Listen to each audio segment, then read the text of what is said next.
হরে কৃষ্ণ সুধী ভক্তবৃন্দ, আশা করি সকলে ভালো আছেন। আজ আপনাদের মাঝে একটা সুন্দর প্রশ্ন নিয়ে হাজির হলাম। প্রশ্নটি হচ্ছে, বৈষ্ণবকে উপহাস করা অনুচিত কেন? এখানে উত্তরে বলা হচ্ছে, স্কন্দ পুরাণে মহর্ষি মার্কণ্ডেয় শ্রী ভগীরথীকে বলেছেন, ইয়ো হি ভাগবত্যং লোকম উপহাসং নৃপোত্তম করোতি তস্য নশ্যন্তি অর্থধর্ম যশঃ সুতঃ। অর্থাৎ, হে রাজন, কেউ যদি উত্তম বৈষ্ণবকে উপহাস করে তাহলে তার সমস্ত পুণ্য, ধন সম্পদ, যশ এবং সন্তান বিনষ্ট হয়। স্কন্দ পুরাণে আরো বলা হয়েছে, নিন্দম কুর্বাণি ইয়ে মূঢ়াঃ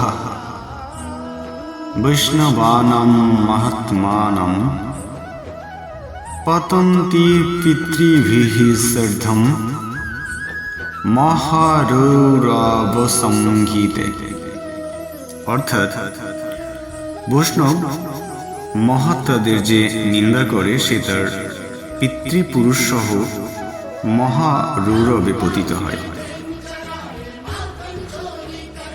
হন্তি নিন্দতি বৈ দ্যষ্টি বৈষ্ণবান নাভিনন্দতি ক্রুদ্ধতে ইয়াতি ন হর্ষম দর্শনে পতনানি ষট।